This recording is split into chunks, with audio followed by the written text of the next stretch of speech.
piece of breaking developments also now coming in. And this is as far as the Coimbatore Blast case is concerned. The NIA FIR copy in the Coimbatore Blast case has now been accessed. The NIA FIR details mega recoveries made in searches after this blast. The NIA FIR also details notebooks of jihadi ideology which has been found in these searches. And we're putting out that FIR on our screens as well. My colleague Purnima Mulli now joining us on the broadcast. Purnima, after we heard from the state government that we would recommend that this to be shifted to the NIA, a lot of quick developments are coming to light. What are the specific details that we're picking up in terms of the recoveries that have been made now?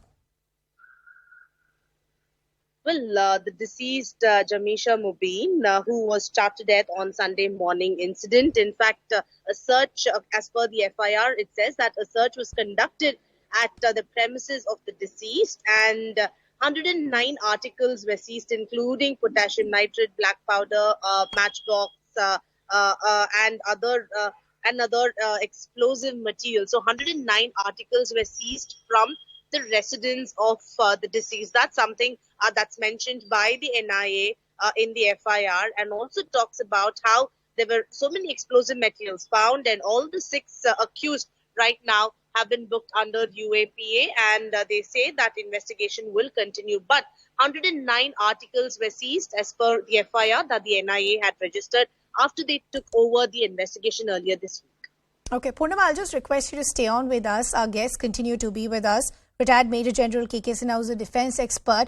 General Sinha, you know, a lot of developments have already taken place. It was originally just being seen as a cylinder blast. After a lot of pressure that was mounted by the BJP, you had the state government who took a couple of days to react, saying that we're making a recommendation. This should now be moved to the NIA. The man, Mubin, who actually died as far as this blast is concerned, he'd put a very cryptic WhatsApp message, somebody who'd been investigated by the NIA way back in 2018 to 2019 as well. What do you make of the recovery details that are now emerging?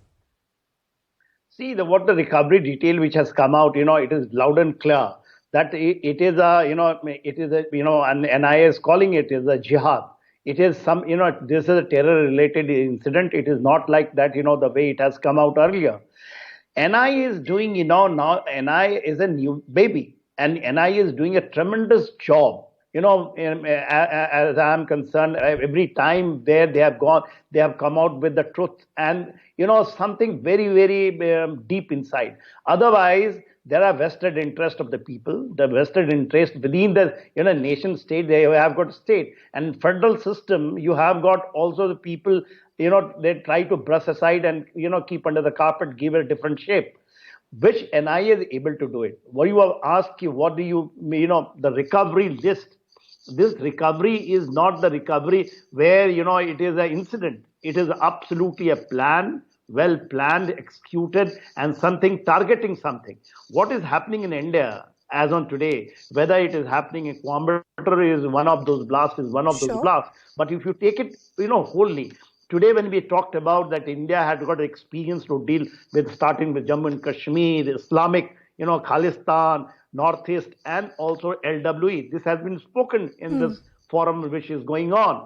In that, when we are talking about, we have mentioned Islamic, jihad. So these are, the first time is being spoken.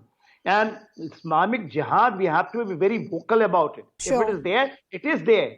It is nothing to put aside, and you can't put a carpet on that. It has become earlier in our media. So you're saying there is a worrying pattern that is emerging as far as links with ISIS that now seem to be coming out almost on a daily basis. I believe Colonel